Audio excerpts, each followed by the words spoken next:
안녕하세요. 저는 세상을 살 만큼 산 70대 노인네입니다. 요즘 젊은 분들은 잘 모르시겠지만 제 또래 세대에겐 자식 하나 제대로 키우는 게 그야말로 인생의 전부였어요. 특히 저처럼 가난한 농촌에서 태어나 평생을 힘들게 살아온 사람에겐 말이죠. 오늘 여러분께 들려드릴 이야기는 그런 평범한 어머니인 제가 겪은 정말 상상도 못했던 끔찍한 일에 관한 겁니다. 아직도 생각만 해도 등골이 오싹해지는 그 일 말이에요. 그래도 끝에 가선 속 시원한 결말이 기다리고 있으니 끝까지 들어주세요. 저는 경상도 깊은 산골에서 태어났어요. 아버지는 남의 땅을 빌려 농사짓는 소작농이었고 어머니는 품팔이로 근근히 살림을 꾸려나가셨죠. 그때만 해도 하루 세끼 밥 먹는 게 꿈이었을 정도로 가난했어요.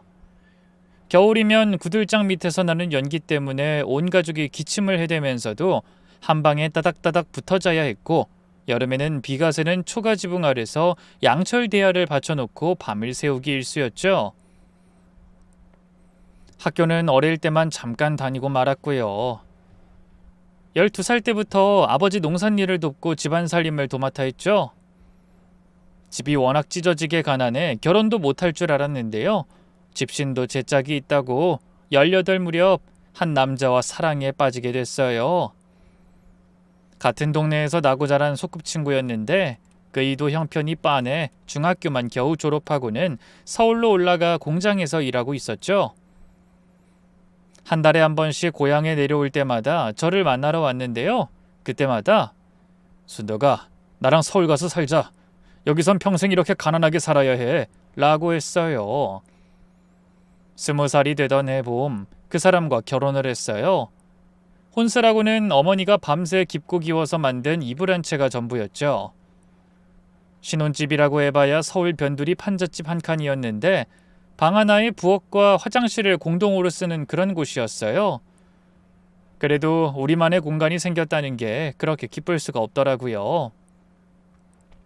순덕아, 우리 애 낳으면 꼭 공부 많이 시키자. 대학도 보내고 유학도 보내고 아주 대단한 인물로 만들어서 우리처럼 이런 고생은 안 하게 만들자. 신혼 첫날 밤 좁은 방 안에서 남편이 제 손을 꼭 잡고 했던 말이에요. 창밖으로는 다른 집에서 흘러나오는 라디오 소리와 아이들 우는 소리가 들렸는데 그런 소음 속에서도 남편의 목소리만큼은 또렷하게 들렸어요. 여보, 그게 그렇게 쉬운 일이겠어? 우리 같은 사람들이 어떻게 해? 아니야, 할 수 있어. 우리가 죽도록 일하면 못할 게 뭐 있어. 우리 애만큼은 절대 우리처럼 고생시키면 안 돼. 남편의 눈에서 이상하게 눈물이 글썽거리더라고요. 남편도 가난에 대일 만큼 대여본 사람이었으니까요. 그 모습을 보는데 가슴이 뭉클해져서 저도 모르게 고개를 끄덕였던 기억이 지금도 선명하네요. 결혼한 지 2년 만에 아들 민호를 낳았어요. 갓 태어난 아이의 얼굴을 보면서 남편이 또 한 번 그러더군요. 순덕아, 이 애만큼은 절대 우리처럼 살게 하면 안 돼. 아이고, 또 그 소리야? 우리 아들은 꼭 먹고 싶은 거 다 먹게 해주고 하고 싶은 거 다 하게 할 거야. 공부 많이 시켜서 훌륭한 사람이 되게 할 거라고. 남편이 그 결심을 지키기 위해 이후 더욱더 열심히 살았어요. 원체 성실한 사람이었는데 아들이 태어난 뒤로는 지독한 일벌레가 됐죠. 공장에서 일하면서도 틈만 나면 다른 일거리를 찾아다녔거든요. 중국집 배달원, 공사판 노가다, 택배, 상하차, 돈이 되는 일이라면 아무리 힘든 일이라도 마다하지 않았네요. 저 역시 아이를 어린이집에 맡기고 남의 집 가정부 일을 시작했어요. 하루 종일 걸레질에 설거지에 빨래까지 하고 나면 손끝이 갈라져서 피가 났지만 집에 와서 아들의 해맑은 얼굴을 보면 모든 피로가 씻겨 내려갔어요. 아들은 누굴 닮았는지 참 순했고요. 머리도 영특했죠.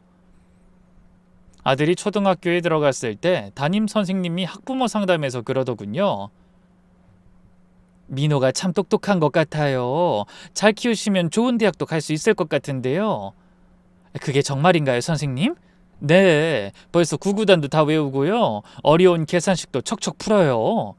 또래 애들보다 확실히 공부머리가 있어요. 그 말을 듣고 얼마나 자랑스러웠는지 몰라요. 그날 퇴근한 남편에게도 전해주니 역시나 기뻐하더군요. 역시 내 아들이야. 내가 집에 돈이 없어서 중학교까지밖에 못 나왔지만 학교 다닐 땐 시험만 봤다면 1등이었거든. 민호가 내 머리를 닮은 게 분명해. 그런가 봐. 이대로 쭉 잘해주면 좋을 텐데. 우리가 제대로 뒷받침해줘야지. 남편은 그렇게 말했지만 현실은 녹록하지 않았어요.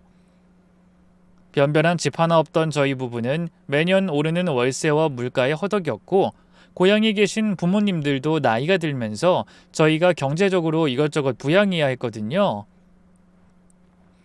다른 아이들은 학원도 다니고 과외도 받는데 저희 아들은 그저 학교 공부와 자습이 전부였어요. 그러다 아들이 중학교 들어가서야 겨우 수학학원 하나를 보내줄 수 있었죠.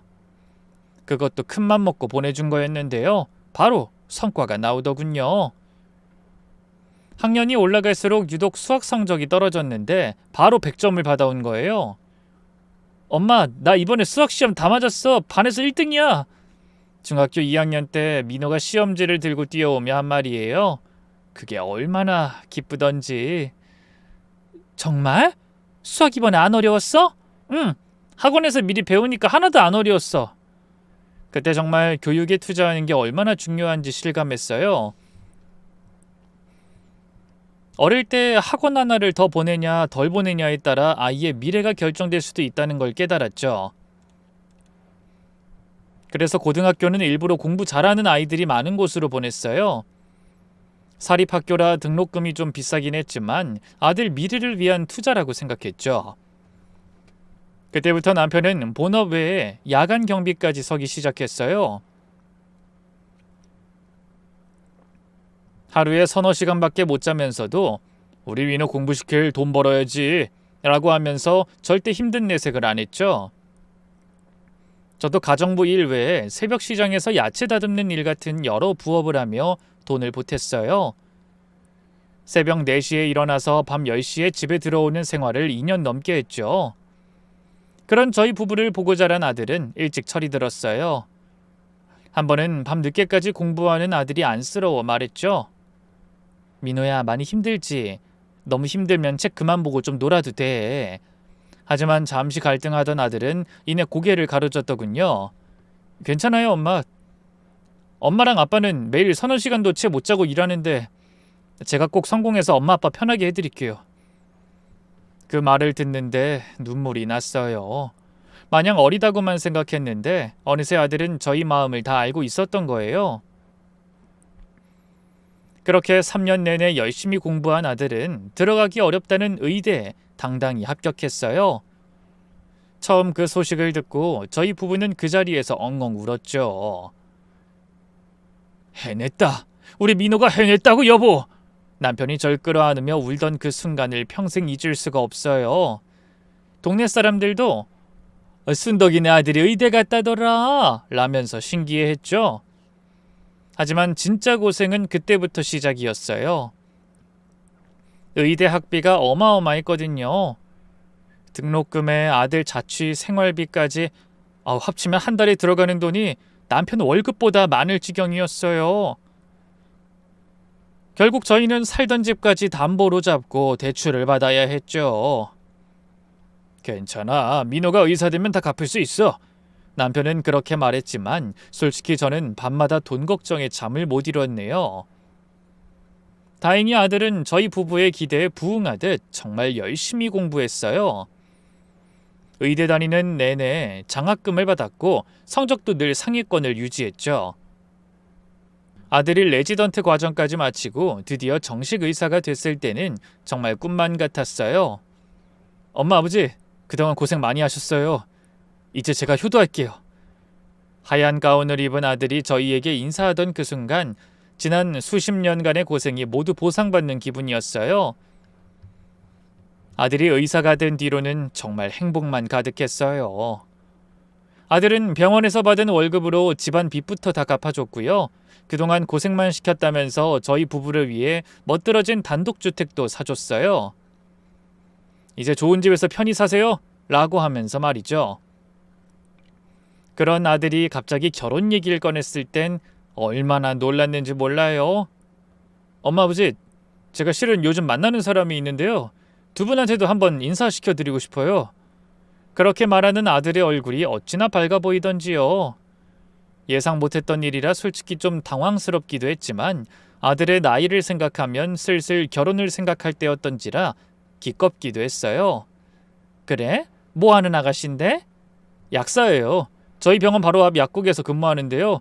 정말 똑똑하고 착한 사람이에요. 약사라고? 그럼 똑똑하고 야무진 아가씨겠네. 언제 한번 데려와라. 며칠 뒤 아들이 그 아가씨를 집으로 데려왔는데 첫인상이 정말 좋았어요.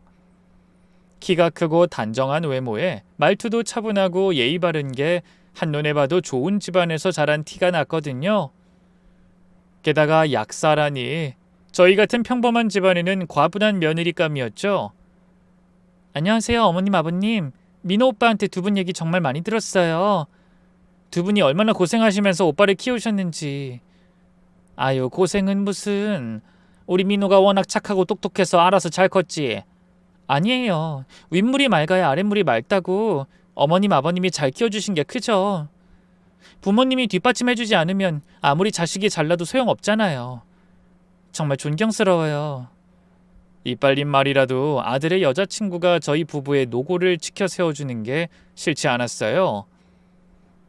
요즘 젊은 아가씨들답지 않게 정성 어린 선물도 챙겨왔는데요. 이 홍삼이랑 무릎에 좋다는 건강 보조제를 가져왔는데 어머님, 건강이 제일 중요하잖아요. 라고 하면서 건네주더라고요. 그뿐인가요? 저녁 식사 중에도 아들의 여자친구는 정말 예의 바르게 행동했어요. 어머님, 반찬이 하나같이 다 맛있어요. 이 갈비찜은 어떻게 만드시는 거예요?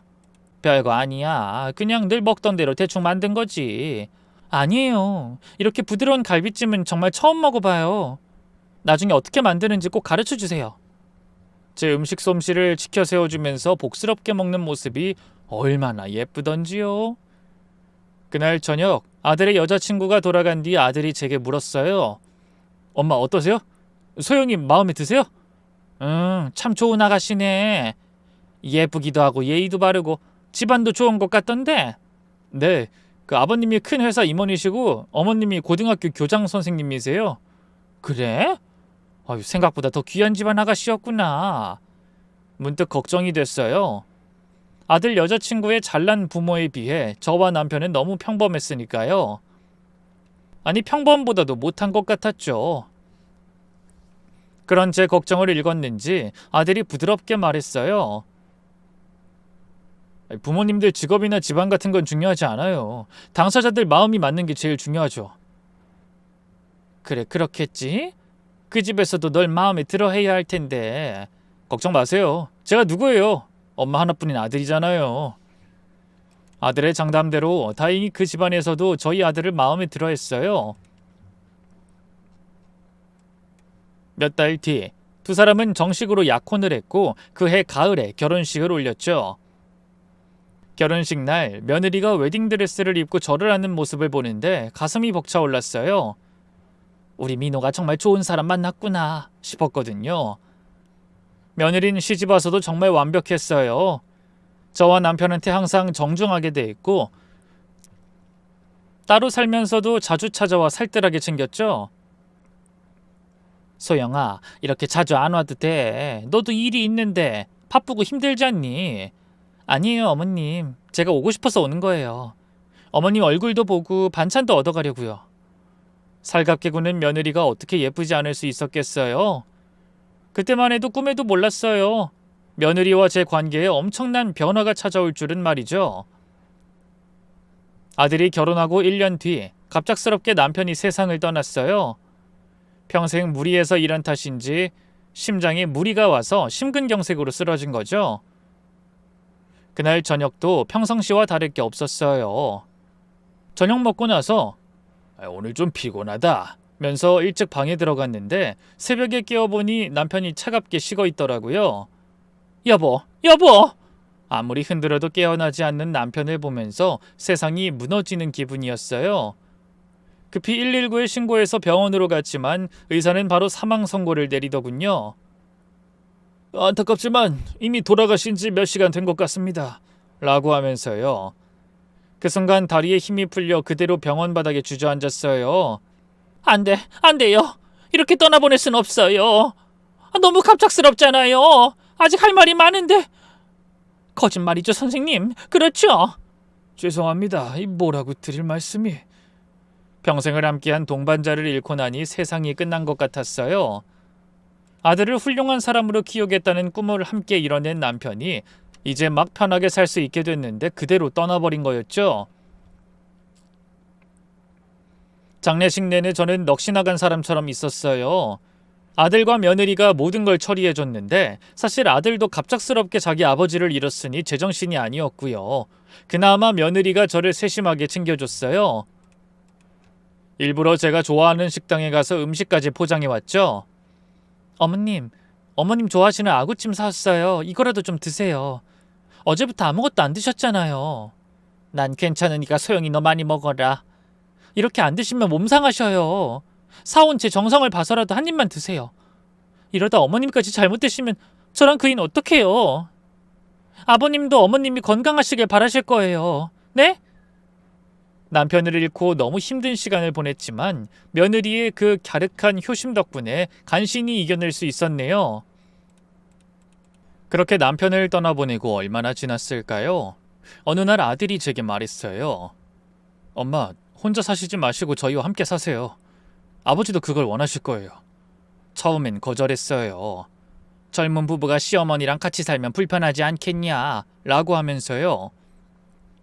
내심 남편 떠나보내고 혼자 살자니 너무 적적하고 외로웠지만 그래도 며느리를 생각하면 그러면 안 될 것 같았죠. 근데 며느리가 먼저 나서더군요. 어머님, 저희가 모시는 게 당연하죠. 어머님 혼자 두고 어떻게 편하게 살겠어요. 아니다, 난 괜찮아. 혼자서도 충분히 잘 지낼 수 있다. 그러지 마시고 솔직히 말씀드리면 저희도 곧 애 가질 텐데 어머님 도움도 좀 받고 그러고 싶어서 그래요. 또 지금 사는 아파트는 너무 작으니까 아예 어머님 댁으로 들어오면 좋겠다 싶어서요. 어머님 위해서 그러는 게 아니라 저희 좋자고 그러는 거라고요.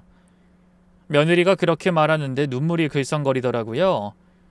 저를 위해 애써 그렇게 포장해 준다는 걸 알았거든요. 아들도 며느리도 돈을 못 버는 직업도 아니고 베이비시터든 집이든 다 새로 구하면 그만 아니겠어요? 고민 끝에 결국 저는 아들 부부와 함께 살기로 했는데요. 그렇게 시작된 동거 생활에서 며느린 정말 말 그대로 저를 극진히 모셔줬어요. 다른 집 시어머니들한테서 듣는 며느리 하소연 같은 건 저와는 전혀 상관없는 이야기였어요. 저희 며느리는 정말 완벽한 며느리였거든요. 친구들도 부러워했죠. 순덕이 참 복 많이 받았네. 며느리가 저렇게 잘하는 집이 어딨어. 그러니까 말이야. 요즘 며느리들은 시어머니랑 전화하는 것도 싫어하는데 같이 살면서 모신다니. 그렇게 효성이 지극한 며느리 어디서 만나? 그런 말들을 들을 때마다 가슴이 얼마나 뿌듯했는지 몰라요. 그때만 해도 전 몰랐어요. 며느리의 따뜻한 미소 뒤에 숨겨진 무서운 진실을 말이에요. 처음엔 아무것도 몰랐어요. 며느리가 절 정말 잘 챙겨주는 것 같았고 집안일도 척척 잘해내니까 정말 내가 며느리 복은 타고났구나 싶었죠. 하지만 시간이 지나면서 조금씩 이상한 점들이 눈에 띄기 시작했어요. 처음 느낀 위화감은 며느리가 제 물건들을 정리할 때였어요. 어머님, 방이 너무 어수선해 보여서 제가 좀 정리해 드릴게요. 그러면서 제 옷장이며 서랍이며 다 뒤져가면서 정리를 하더라고요. 물론 좋은 뜻에서 하는 일이겠지만 왠지 모르게 불편했어요. 소영아, 됐다. 내가 할게. 아니에요, 어머님. 제가 하는 게 더 깔끔할 거예요. 며느린 제 말을 듣지 않고 계속 정리를 했는데 그 과정에서 제가 소중히 간직하고 있던 남편의 유품들까지 함부로 만지는 거예요. 이건 뭐예요? 너무 오래된 것 같은데 버릴까요? 며느리가 남편의 낡은 시계를 들고 물었을 때 가슴이 철렁했어요. 안 돼! 그건 절대 버리면 안 돼! 돌아가신 너희 시아버지가 아끼던 시계야. 아, 그래요? 근데 어머님, 이런 오래된 건 두면 뭐해요? 그냥 사진으로 찍어 남기고 추억으로 간직하시면 되잖아요. 이런 게 다 쌓이고 쌓여서 짐이 되는 거예요. 이 집 엄청 고풍스럽고 좋은 집인데 물건이 너무 많으니까 어수선하고 태가 안 나잖아요. 그날 이후로 며느리에 대한 제 시각이 조금씩 바뀌기 시작했어요. 며느린 분명 좋은 뜻에서 하는 일이겠지만 제 입장은 전혀 고려하지 않는 것 같았거든요. 더 당황스러운 건 며느리가 점점 집안의 주도권을 잡아가기 시작한다는 거였어요. 처음엔 어머님께 여쭤보고 할게요 라고 하던 일들을 나중엔 아예 저한테 말도 안 하고 독단적으로 처리하더라고요. 한 번은 아들이 주에 3번씩 불러주던 가사도우미 아주머니가 갑자기 바뀌어 너무 당황했는데 알고 보니 며느리가 멋대로 해고하고 다른 사람을 고용한 거였죠. 소영아, 홍씨 아주머니 네가 내보냈다며 왜 그런 거니? 아, 그분이 손버릇이 좀 안 좋은 것 같아서요. 일도 요즘 들어 좀 대충 하는 것 같고. 그래? 아이, 그래도 그런 건 나한테 미리 말해줘야지. 홍씨 아주머니랑 나랑 나름 쌓아온 친분이 있는데. 어머님, 가사도우미랑 친분 쌓아 뭐예요? 괜히 기어오르긴 하지. 그리고 그런 짜잘한 일까지 다 말씀드리면 번거로우시잖아요. 처음엔 저를 편하게 해주려는 배려인 줄 알았는데 나중에는 그냥 제 의견은 필요 없다는 뜻으로 받아들여지더라고요. 제가 오랫동안 살아온 집인데도 이제는 뭘 하려면 며느리 눈치를 봐야 할 정도였네요. 어머님, 거실 소파 바꿔야겠어요. 너무 낡았어요. 아, 바꾸긴 왜 바꿔? 아직 쓸만한데. 요즘 나온 소파가 훨씬 좋아요. 제가 좋은 걸로 골라볼게요. 소영아, 그런 건 같이 상의해서. 아, 참. 어머님은 그냥 편하게 계세요. 제가 알아서 할게요. 결국 제 의견은 무시된 채 며느린 마음대로 소파를 바꿔버렸어요. 새 소파는 분명 비싸고 좋은 거였지만 제가 남편과 함께 앉아 드라마도 보고 차도 마시던 추억이 담긴 옛날 소파를 그냥 버려버린 게 너무 서운했어요. 결국 참다 아들이 집에 왔을 때 대놓고 말을 꺼냈죠. 민호야, 소영이가 거실 소파 바꾸는 거 알고 있었어? 아니요. 어쩐지 소파가 바뀌었더라니 괜찮던데요. 그래도 난 옛날 소파가 더 좋았어. 너희 아버지랑 추억도 있고. 그럼 바꾸지 말지 그러셨어요. 얘긴 했는데 소영이가 듣질 않더라고. 소파뿐만이 아니야. 전에 일하던 홍씨 아주머니도. 아들에게 미주알 고주알 전에 있던 일들을 다 털어놨는데요. 병원 일에 지칠 대로 지쳐있던 아들은 별로 귀담아 듣는 것 같지 않았어요. 소영이가 다 엄마 생각해서 한 일들인데요. 뭐 너무 나쁘게만 보지 마세요. 소영이도 약국 일하랴 집안 살림에 엄마 챙기랴 얼마나 힘들겠어요. 요즘 세상에 소영이 같은 며느리가 또 어딨다고. 아들이 며느리 편 만드는 모습을 보니 참 서운했어요. 예전엔 뭘 하든 저한테 먼저 물어보던 아들이 이제는 며느리 말을 더 믿는 것 같았거든요. 그런데 제가 아들한테 며느리에 대한 불만을 털어놓은 걸 며느리가 알았던 걸까요? 이후 며느리가 복수라도 하듯 아들 앞에서 절 은근히 나쁘게 말하기 시작했어요. 직접적으로 뭐라고 하진 않았지만 워낙 교묘하게 해서 아들이 자연스럽게 제 편보단 며느리 편을 들게 만들었죠. 가령 어쩌다 셋이 함께 저녁을 먹는 자리였어요. 제가 며느리 앞으로 반찬을 밀어주자 며느리가 웃으며 그러더군요. 어머님, 이 사람 있다고 오늘은 잘해주시네요. 평소에 같이 밥 먹을 땐 저한테 냉랭하시면서. 밥도 조금만 먹으라고 눈치 주시잖아요. 요즘 좀 살찐 것 같다고. 저는 맹세코 그런 말을 한 적이 없었거든요. 그래서 얼마나 당황했는지 몰라요. 무슨 말이니? 내가 언제 그랬다고? 아우, 잡아떼시긴. 이 사람 앞에서 나쁜 시어머니로 보이고 싶지 않으시다 이거죠? 뭐 다 이해해요. 그래도 이 사람 없을 땐 좀 예뻐해 주세요. 아니, 내가 언제 널 안 예뻐했다고. 집 인테리어랑 가사도우미 갑자기 바꾼 걸로 계속 냉랭하셨잖아요.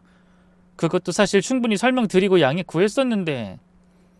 어찌나 연기를 잘하든지 정말 제가 아들 앞에서만 며느리한테 잘해주는 나쁜 시어머니가 된 것 같았어요. 아들도 그런 며느리의 연기에 홀랑 넘어간 눈치였죠. 어머니 왜 그러세요? 이 사람 좀 옛날처럼 예뻐해 주세요. 괴롭히지 말고. 그러다 저 이혼당하면 어쩌려고 그러세요? 아니, 난 괴롭힌 적이 없다니까. 네네, 어쨌든 좀 잘해주세요. 아들이 며느리 말만 믿고 저를 의심하는 모습을 보니까 정말 서운했어요. 그렇다고 며느리가 거짓말한다고 할 수도 없었고 괜히 가족 분위기만 나빠질 것 같아서 그냥 참았죠. 애초에 제가 뭐라 말하든 믿지 않을 것 같기도 했고요. 이후 며느리는 점점 더 노골적으로 집안에서 제 영향력을 줄여나갔어요. 예전에는 저한테 물어보던 일들을 이제는 아예 아들하고만 상의해서 결정하더라고요. 소영아, 다음 주에 진주 당숙네 결혼식 간다며. 언제 정한 거야? 아, 오빠랑 상의해서 정했어요. 나는 왜 안 물어봐? 어머님은 가시기 힘드실 것 같아서요. 너무 멀기도 하고. 실제로는 제가 그 당숙을 정말 좋아했는데 며느리가 임의로 판단해서 저를 빼버린 거였어요. 나중에 아들한테 물어봐도 소영이가 엄마 컨디션 걱정해서 그런 것 같은데요? 라는 답만 돌아왔죠. 그런 일들이 계속 반복되니까 저는 점점 이 집에서 투명인간이 되어가는 기분이었어요. 제가 있어도 없어도 상관없다는 식으로 모든 일들이 결정되고 진행됐거든요. 더 충격적인 건 며느리가 제 친구들까지 오지 못하게 막기 시작한 거였어요. 한 번은 제가 정말 오랜만에 친구들을 집으로 초대했는데요. 당일날 갑자기 며느리가 그러더군요. 어머님, 오늘 친구분들 오신대요? 죄송한데 다음에 만나시면 안 될까요? 제가 오늘 집에서 중요한 일이 있어서. 소영아, 벌써 약속한 일인데 어떻게 취소해? 죄송해요. 정말 급한 일이라서. 나중에 알고 보니 급한 일이라는 게 며느리 친구들과 홈파티를 하는 거였어요. 제 친구들은 취소시켜놓고 자기 친구들은 불러서 떠들썩하게 놀더라고요. 일부러 그런 게 분명했죠. 그때 정말 기분이 나빴어요. 그래서 처음으로 대놓고 따졌죠. 아이 소영아, 이건 좀 아니지 않니? 내 친구들 못 오게 해놓고 네 친구들은 부르고. 어머님 죄송해요. 근데 좀 그렇잖아요. 사람이 많아지면 도우미 아주머니도 배로 힘들고. 그럼 네가 날짜를 옮기면 되잖아. 난 한 달 전부터 잡아둔 약속인데. 갑자기 한 친구가 오늘밖에 시간이 안 된다고 해서 어쩔 수 없었어요. 다음에는 꼭 미리 말씀드릴게요. 며느린 그렇게 사과했지만 그 뒤로도 비슷한 일들이 계속 반복됐어요. 점점 제가 이 집에서 설 자리가 없어지는 느낌이었어요. 며느린 자기 기분 따라 절 집 밖으로 내보내려고 하거나 아니면 제 방에만 있으라고 했죠. 그러던 어느 날 결정적으로 며느리의 본 모습을 확인할 수 있는 일이 있었어요. 며느리가 전화 통화하는 걸 우연히 들었거든요. 아, 언니 진짜 답답해 죽겠어. 언제까지 일해야 하나. 친한 지인과 통화하는 것 같았는데요. 목소리가 너무 커서 어쩔 수 없이 들리더라고요. 맞아. 시어머니 모시고 사는 거 정말 스트레스야. 하루 종일 눈치 보이고. 제가 문 밖에서 듣고 있는 줄도 모르고 며느린 계속 불평을 늘어놨어요. 시어머니가 떡하니 버티고 있으니까 그 애랑 둘이 편하게 있을 수도 없어. 아직까지 애가 안 생기는 것도 그것 때문이라니까 진짜. 영화 올가미 알지 언니? 그런 영화가 괜히 나온 게 아니야. 진짜 언제까지 이렇게 살아야 하나 싶어. 저를 영화 속 아들에게 광적으로 집착하는 미친 여자로 만들어버리니 너무 화가 났어요. 하지만 방문을 열고 들어가 따지려던 순간 또다시 며느리의 목소리가 들려왔어요. 분가? 그러긴 이 집이 너무 좋아. 알잖아 언니. 이 동네가 애들 학군도 좋고 치안도 좋고. 솔직히 이 집도 그이가 결혼 전에 사준 거잖아. 아, 왜 이렇게 좋은 집을 사줬는지 몰라. 벌써 집값이 얼마나 올랐는지 알아? 아휴, 애초에 이 집 아니었으면 합가자 소리도 안 했지. 며느리가 제게 합가를 권유했던 건 남편을 잃은 제가 걱정돼서 그랬던 게 아니었어요. 정말로 이 집이 탐나서 그런 거였죠. 충격에 몸을 떠는데 며느리가 통화하던 지인과 전화를 끊으며 마지막으로 덧붙이거든요. 언니도 알잖아. 내가 당하고만 사는 성격 아닌 거. 어떻게든 해결책 찾아야겠어. 며느리의 마지막 말이 왠지 무서웠어요. 해결책을 찾아야겠다는 게 무슨 뜻인지. 저를 이대로 이 집에서 쫓아내려는 건 아닌가 불길한 예감이 들었죠. 그날 밤 잠자리에 누워 한참을 생각했어요. 정말 날 이 집에서 쫓아내려는 건가? 이 맘 같아선 며느리와 불필요한 소모전을 벌이느니 그냥 이 집을 주고 나가 살고 싶었어요. 하지만 저는 갈 곳도 없었고 그럼 제가 너무 지는 기분이 들더군요. 며느리가 괘씸해서라도 이 집은 절대 빼앗기고 싶지 않았죠. 하지만 며느리의 진짜 모습을 알게 된 뒤부터 저는 집안에서도 마음 편히 있을 수가 없었어요. 언제나 며느리의 눈치를 봐야 했고 아들이 없을 때는 더욱 조심스러웠죠. 며느리가 저를 싫어한다는 걸 알게 되니까 밥맛도 없고 자꾸 움츠러들게 되더라고요. 어머님, 저녁 드세요. 며느리가 상을 차려놓고 부르면 예전 같으면 기쁜 마음으로 나갔을 텐데 이제는 발걸음이 무거웠어요. 저 애가 속으론 나한테 얼마나 짜증이 날까 하는 생각만 들어서 제대로 먹지도 못했죠. 어머님, 왜 이렇게 조금만 드세요? 그냥 입맛이 없어서. 몸이 안 좋으신 건가요? 며느리가 그렇게 물어볼 때마다 씁쓸했어요. 진심 어린 걱정이 아니라는 걸 알고 있으니까 답답하기만 했죠. 머릿속엔 계속 며느리가 지인과 나누던 통화 내용만 생각났어요. 아들에게 한번 말해볼까? 아니면 며느리랑 얘기하고 잘 풀어봐? 어른답게? 하지만 날 너무 싫어하는 것 같은데. 수많은 생각들 때문에 밥도 제대로 못 먹고 하루 종일 방에만 틀어박혀 있었어요. 나가서 며느리 얼굴 보는 것도 부담스럽고 그렇다고 아들한테 며느리가 절 싫어한다고 말할 수도 없었죠. 어머님, 오늘 하루 종일 방에만 계셨어요? 답답하지 않으세요? 며느리가 그렇게 물어와도 아니야 괜찮아 라고 대답할 뿐이었어요. 차라리 진짜 속마음을 털어놓고 싶었지만 그러면 가정이 깨질 것 같아 계속 참았죠. 며칠을 그렇게 지내다 보니까 몸이 정말 안 좋아졌어요. 밥도 제대로 못 먹고 스트레스를 받으니까 어지러움증이 심해지고 가슴도 답답하더라고요. 그래도 견디고 있었는데 어느 날 오후에 정말 심하게 어지러워 쓰러지고 말았어요. 며칠 며느리가 약국에 출근하지 않는 날이라 저를 바로 발견했는데요. 어머님! 며느리가 놀라서 달려왔는데 저는 정신이 하나도 없었어요. 어머님 괜찮으세요? 어머님! 며느리가 제 이름을 부르는 소리가 멀리서 들려오는 것 같았어요. 며느리가 119에 신고를 했고 곧 응급차가 와 저를 병원으로 데려갔어요.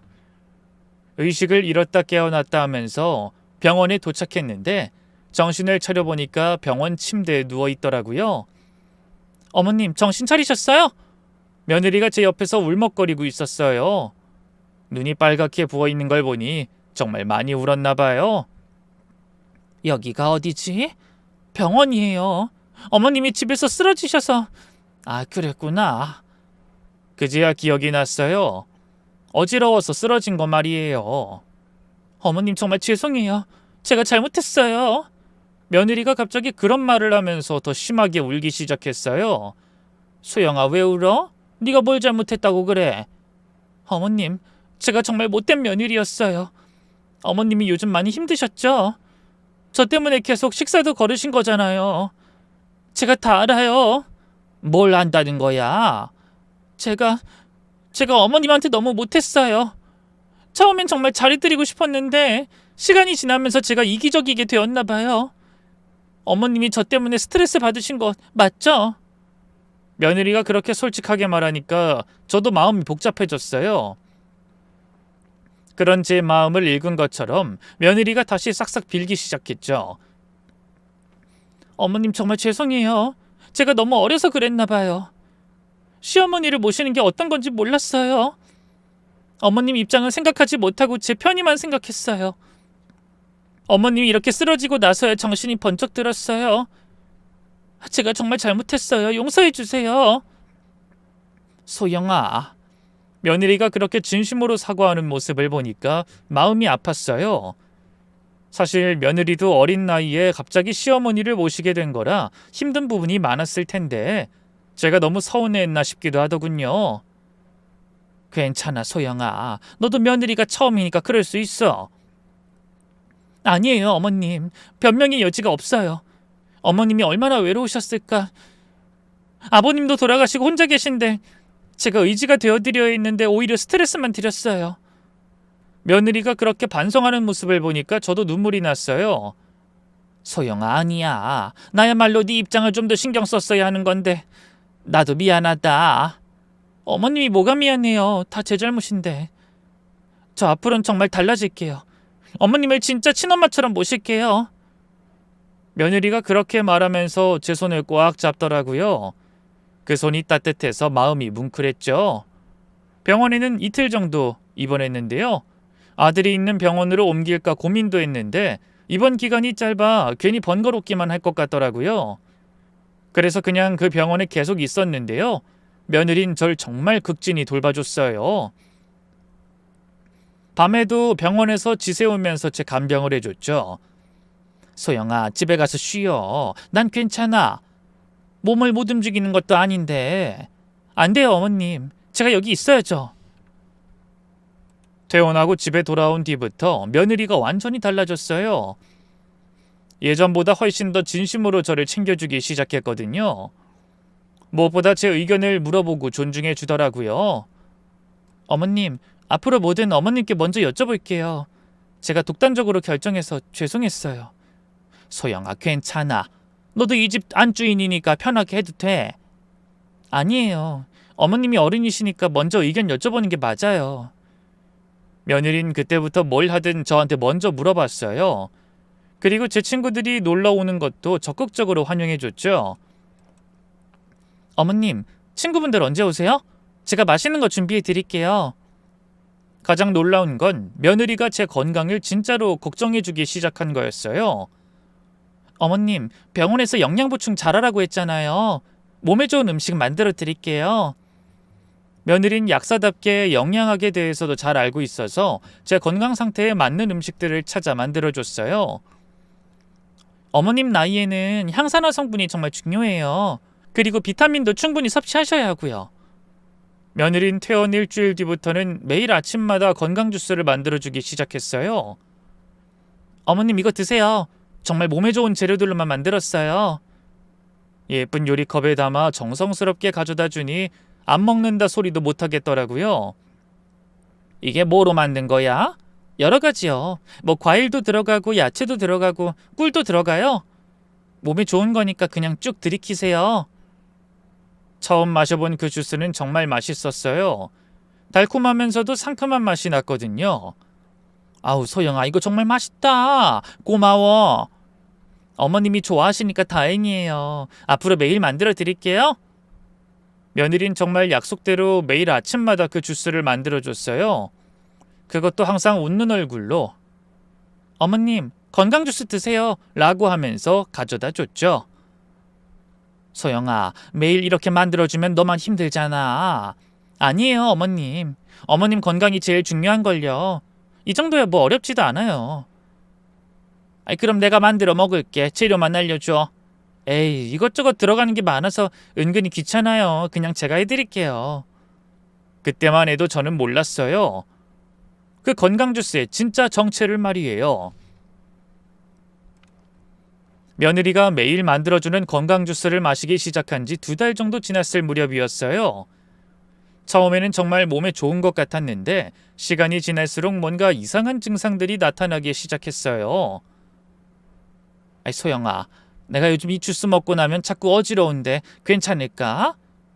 그럴 리가요 어머님. 주스에 얼마나 좋은 것만 잔뜩 넣는데. 건강 주스가 처음엔 몸에 안 맞을 수도 있어요. 좋은 성분들이 몸에 적응하는 과정이거든요. 명현 현상 같은 거죠. 그런가? 네, 며칠 더 드시면 몸이 적응해서 훨씬 좋아지실 거예요. 중간에 끊으시면 안 돼요. 약사인 며느리가 그렇게 말하니까 전 철석같이 믿었어요. 주스를 계속 마셔야 하는 줄로만 알았죠. 하지만 주스를 계속 마실수록 증상은 더 심해졌어요.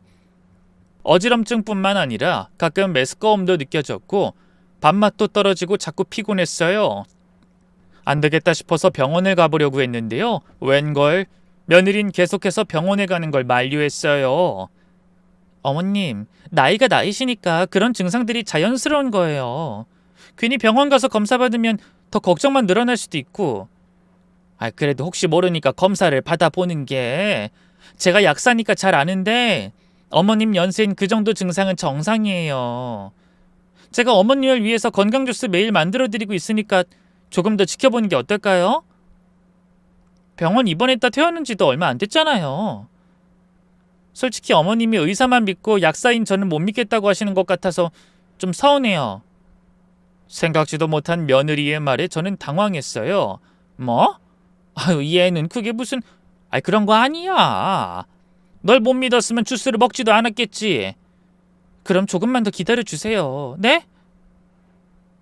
며느리가 그렇게 말하니 더는 병원을 가겠다고 고집을 부릴 수가 없더라고요. 결국 병원에 가지 않고 있었는데 어느 주말 오후였어요. 아들이 모처럼 만에 집에 와서 저랑 함께 거실에서 차를 마시고 있을 때였죠. 며느리는 약국 일 때문에 나가 있는 상태였던지라 모처럼 만에 모자둘이 안온한 시간을 보냈네요. 엄마, 요즘 어떠세요? 컨디션은 괜찮으시고? 응, 괜찮아. 너야말로 괜찮니? 요즘은 더 집에 못 들어오는 것 같던데. 네, 병원 일이 너무 바빠서요. 몸 축나지 않게 밥 잘 챙겨 먹으면서 일해. 그리고 바로 그때였어요. 아들과 말을 하다가 갑자기 어지러워서 비틀거렸어요. 찻잔을 놓으려다가 그만 손에서 놓쳐버렸죠. 찻잔은 그대로 바닥으로 떨어져 깨져버렸고요. 놀란 아들이 재빨리 절 붙잡았어요. 엄마, 괜찮으세요? 그냥 좀 어지러워서. 어지러우시다고요? 자주 그래요? 이게 자주는 아니고 그냥 가끔. 혹시라도 아들이 걱정할까봐 일부러 별일 아니라는 듯 말했는데요. 여전히 아들의 표정은 심각했어요. 엄마, 내일 당장 병원에 가봐요. 제대로 검사 받아보시는 게 좋겠어요. 됐다. 검사는 무슨. 그냥 현기증이 잠깐 난 것뿐이야. 얼마 전에도 입원하셨잖아요. 정확한 원인을 알아야지. 검진 한번 받아보세요. 내일 꼭 저희 병원으로 오세요. 아셨죠? 아들의 말에 결국 저는 고개를 끄덕였고요. 다음 날 아들이 근무하는 병원으로 갔어요. 일부러 며느리에겐 말하지 않았어요. 제가 병원에 가는 걸 다른 뜻으로 받아들여 서운해할까봐 걱정됐거든요. 아들이 일하는 병원이 제법 큰 병원이었던지라 이과 저과 돌면서 꼼꼼하게 검사를 받았는데요. 혈액 검사까지 마치고 나니 간호사가 어머님, 결과는 이틀 뒤에 나와요. 그때 다시 오세요. 라고 하더군요. 이틀 뒤 저는 다시 며느리 몰래 병원에 갔어요. 아들에게도 사정을 설명하고 입단속을 시켜둔 상태였죠. 그런데 진료실에서 아들이 검사 결과지를 보더니 갑자기 표정이 굳어지더라고요. 이상하다. 이게 뭐지? 그러더니 간호사를 불러서 이 검사 재확인해주세요. 정밀하게. 라고 지시했어요. 저는 불안해졌죠. 민호야, 뭐가 문제야? 엄마, 잠시만요. 다시 한번 확인해봐야겠어요. 피검사도 다시 받아봐요. 그렇게 재검사를 받고 다시 결과가 나왔는데요. 아들이 그걸 보더니 완전히 창백해지더라고요. 그리고는 의자에서 일어나 진료실 문을 닫고 저를 똑바로 쳐다보면서 조심스럽게 물었죠. 엄마, 밥 말고 드시는 거 있어요? 그 순간 왠지 모르게 가슴이 철렁했어요. 아들의 목소리가 너무 심각했거든요. 왜? 뭔가 잘못됐어? 엄마, 정말 중요한 질문이에요. 밥 먹고 다른 거 정기적으로 드시는 거 있으세요? 영양제라거나 건강식품이라거나. 아니야, 따로 먹는 거 없어. 그냥 소영이가 만들어주는 건강주스 정도인데 매일 아침마다 마셔.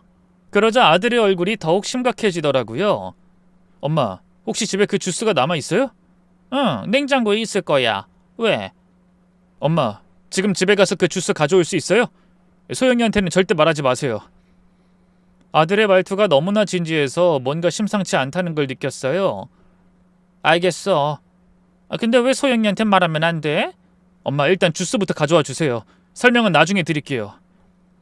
저는 집으로 돌아갔어요. 다행히 며느리는 약국에 나가서 없었죠. 저는 재빨리 냉장고에서 건강주스를 꺼내 가방에 넣고 다시 병원으로 갔어요. 아들이 그 주스를 받아들더니 엄마, 이걸 성분 분석을 의뢰해봐야겠어요. 며칠 걸릴 거예요. 라고 하더라고요. 왜? 뭔가 의심스러운 게 있어? 엄마 혈액 검사에서 이상한 수치가 나왔어요. 정확히 뭔진 모르겠지만 어떤 독성 물질에 노출된 것 같아요. 독성 물질이라고? 네. 그래서 엄마가 드시는 것들을 하나씩 확인해 봐야 해요. 일단 이 주스부터 분석해 볼게요. 병원도 그 사람이 가지 말라고 한 거라면서요?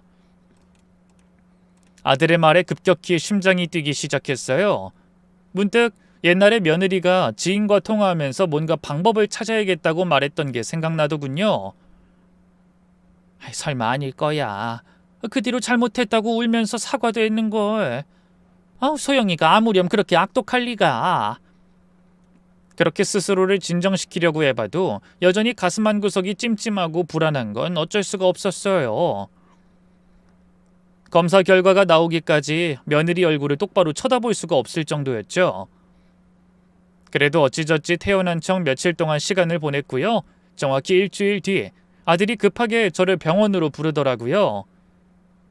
진료실에 들어가니 아들의 얼굴이 완전히 굳어 있었어요.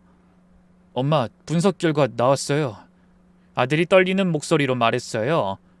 이 주스에서 식물성 독성 물질이 검출됐어요. 뭐? 독성 물질이라니? 엄마, 이건 관상용 식물에서 나오는 독성 성분이에요. 소량을 장기간 섭취하면 서서히 심장 기능을 저하시키는. 아들의 말을 듣는데 머리가 하얗게 변하는 기분이었어요. 그럼 소영이가... 엄마, 이건 실수로 들어갈 수 있는 성분이 아니에요. 고의로 계획적으로 넣은 거예요. 그 순간 세상이 무너지는 기분이었어요.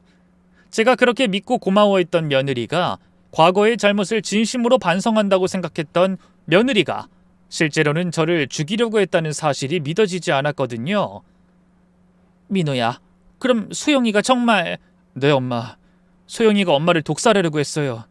이대로 계속 드셨으면 몇 개월 안에 심장마비로 자연사처럼 보이게 하려던 거예요. 아들도 믿기 어렵다는 듯이 떨리는 목소리로 말했어요. 엄마, 일단 경찰에 신고해야 해요. 이건 살인미수예요. 그 말에 저는 더욱더 충격에 휩싸였어요. 살인이라니... 소영이가 왜 그런 짓을... 그건 저도 모르겠어요. 저도 지금 이 상황이 도무지 믿기지가 않아요. 이성적으로 보이던 아들도 그런 척했을 뿐 실상은 저만큼이나 당황하고 두려운 눈치였어요. 그걸 깨달은 순간 다리에 힘이 풀렸어요. 그토록 사랑하고 믿었던 며느리가 저를 죽이려 했다는 사실이, 그것도 그렇게 교묘하고 잔인한 방법으로 죽이려 했다는 사실이 도무지 믿기지 않더군요. 저는 덜덜 떨리는 목소리로 아들에게 말했어요. 옛날에 소영이가 지인하고 통화하는 걸 들은 적이 있다. 날 생각해서 합가한 게 아니라 지금 사는 그 집이 너무 탐나서 그랬다고. 집값도 많이 올랐고 애 키우는데도 좋다면서. 근데 막상 나랑 사니까 너무 불편하다면서 뭔가 방법을 찾아야겠다고 했었어. 그런 일이 있었어요? 근데 왜 저한테 얘기 안 하셨어요? 그 전부터도 말했었잖니. 소영이가 날 무시하고 없는 사람 취급하며 괴롭힌다고. 하지만 넌 믿지 않았었지. 그러자 아들의 얼굴이 죄책감에 참혹하게 일그러졌어요. 죄송해요, 엄마. 제가 못난 놈이었어요. 전 그런 끔찍한 여자일 줄은... 엄마, 일단 당장 집에 가서 짐 싸세요. 소영이가 퇴근하기 전에요. 저도 지금 경찰에 신고할게요. 그런데 바로 그때였어요. 진료실 문이 벌컥 열리면서 누군가 안으로 들어왔어요. 다름 아닌 며느리였죠. 아들과 저는 너무 당황해 그대로 얼어붙고 말았어요. 아니 소영아, 네가 여긴 어떻게... 집에 오니 어머님이 안 계셔서 혹시나 하는 마음에 병원 간호사한테 물어봤어요. 아니 병원 오실 거였으면 저한테 말을 하시지. 걱정했잖아요. 며느린 평소처럼 환한 미소를 지으면서 제 쪽으로 다가왔어요. 그러자 아들이 재빨리 절 자기 등 뒤로 보호하듯 보내더니 며느리를 보며 차갑게 말했어요. 소영아, 더 이상 연기하지 마. 다 들통났어. 그러자 며느리의 얼굴에서 미소가 사라지면서 순간 당황한 기색을 보였어요. 여보, 그게 무슨 말이야? 엄마한테 독 먹인 거 다 알고 있어. 소영이 네가 만들어준 건강주스 성분 분석 결과 나왔거든. 그 순간 며느리의 얼굴이 새하얗게 변했어요. 무슨 말이야? 난 아무것도... 날 바보로 알아? 이 독은 절대 그냥 우연히 들어갈 수 있는 독이 아니야. 지금 바로 경찰에 신고해서 당신 약국이랑 집 뒤져볼까? 뭐가 나올지. 더 이상 숨길 수 없다는 걸 깨달은 걸까요? 며느리가 바닥에 주저앉으면서 떨리는 목소리로 말하기 시작했어요. 어머님, 정말 죄송해요. 저도 어쩔 수 없었어요. 어쩔 수 없었다고? 사람을 죽이는 게 어쩔 수 없는 일이야? 전 기가 막혀서 외쳤어요. 옆에 있던 아들은 화를 참지 못하고 달려가 며느리의 멱살을 잡았고요. 그대로 연거푸 뺨을 세게 때렸죠. 대체 왜 우리 엄마한테 그런 짓을 한 거야? 그러자 며느리가 눈물을 흘리면서 진짜 속마음을 털어놓기 시작했어요. 여보, 나 정말 답답했어. 결혼하고 나서 계속 어머님 눈치만 보고 살아야 하고 친구들은 다 자유롭게 사는데 나만 시어머니 모시고. 그래서 엄마를 죽이려고 했다고? 당신 제정신이야? 처음엔 그럴 생각 없었어. 어머님이 쓰러지셨을 때 반성하고 달라지겠다고 했던 것도 진심이었어. 근데 시간이 지나면서 또 답답해지더라고. 며느리의 고백을 들으면서 온몸에 소름이 돋았어요. 저도 모르게 끼어들어 물었죠. 그럼 언제부터 그런 끔찍한 생각을 한 거니? 마당에서 그 나무 발견하고 나서요. 제가 약사니까 마당에 있는 그 나무 잎에 독성이 있다는 걸 알고 있었거든요. 그걸 주스에 넣으면 괜찮겠다 싶어서. 알고 보니 며느리가 쓴 식물성 독은 한국에서 흔히 볼 수 있는 관상용 식물에서 채취한 거였어요. 잎과 줄기 그리고 꽃에 모든 강한 독성이 있어 오래 복용하면 심장과 소화기관에 큰 문제가 생긴다고 하더군요. 어쨌든 그 말을 들으니까 더욱 기가 막혔어요. 제가 며느리를 용서하고 고마워하는 사이에 며느린 절 죽일 방법을 생각하고 있었던 거예요. 제가 충격에 덜덜 떠는 사이 아들이 다시 소리쳤어요. 너 진짜 제정신이야? 차라리 따로 나가 살자고 하지! 아니 뭐야? 뭐 진짜 그 집이 탐이 나서 그런 거야? 그런 거 아니야. 나도 진짜 어머님 때문에 나름 힘들었다니까? 그렇다고 죽일 생각을 해? 그것도 약사로서의 지식을 이용해서? 차라리 나랑 이혼을 하지! 왜? 난 당신한테 아무 불만 없는데. 그렇다고 어머님이랑 문제 일으켜서 당신 힘들게 하고 싶지도 않았을 뿐이야. 조금씩 넣으면 자연사처럼 보일 거라고 생각했어. 나이가 많으시니까 심장마비로 돌아가셔도 아무도 의심하지 않을 거라고. 자연사? 너 완전히 미쳤구나. 아들이 며느리를 보는 눈빛이 완전히 달라져 있었어요. 사랑하는 아내가 아니라 정말 무서운 범죄자를 보는 눈빛이었죠. 그제야 며느리가 이건 아니다 싶었는지 무릎을 꿇고 싹싹 빌더군요. 여보, 미안해. 내가 잠깐 미쳤었나 봐. 제발 한 번만 용서해주라. 응? 용서를 빌 상대가 잘못된 거 아니야? 아들의 날카로운 되물음에 며느리의 눈길이 그제야 다시 저로 향했어요. 어머님, 제가 정말 잘못했어요. 앞으로 다시는 안 그럴게요. 네? 네 말을 어떻게 믿니? 난 이미 널 한 번 용서했었는데. 두 번은 없어. 더군다나 날 죽이려 했던 널 어떻게 용서해? 어머님, 그럼 제발 경찰에 신고만은... 원한다면 이 사람이랑 이혼할게요. 다시는 어머님 앞에 나타나지도 않을게요. 네? 하지만 다른 것도 아니고 살인 미수잖아요. 아들은 바로 경찰에 신고를 했고요. 곧 경찰들이 와서 며느리를 체포해 갔어요. 그 순간까지도 며느린 어머님 정말 죄송해요 라고 하면서 울고 있었지만 전 더 이상 그 눈물을 믿을 수가 없었어요. 엄마, 괜찮으세요? 아들이 제 어깨를 붙잡고 물어봤는데 저는 아직도 믿어지지 않았어요. 민호야, 정말 소영이가 그런 일을... 네, 엄마. 다행히 조기에 발견해서 해독치료 받으시면 완전히 회복하실 수 있어요. 그날부터 저는 병원에서 해독치료를 받기 시작했어요. 몸에 쌓인 독성물질을 빼내는 치료였는데 다행히 큰 후유증 없이 회복할 수 있었죠. 아들이 정말 극진히 간병도 해줬어요. 엄마, 내가 미안해요. 제가 더 일찍 눈치챘어야 했는데. 아니야, 민호야. 너도 설마 소영이가 그런 끔찍한 짓을 할 줄은 몰랐겠지. 이후 저희 모자의 사이는 더욱더 각별해졌고요. 며느린 재판에서 살인미수죄로 10년형을 선고받았어요. 법정에서도 끝까지 정말 죄송합니다 라고 하면서 울었지만 전 한 번도 용서한다고 말하지 않았어요. 용서할 수가 없었거든요. 그 뒤로 아들은 당연히 이혼 절차도 밟았는데요. 근데 그 과정에서 충격적인 사실이 밝혀졌어요.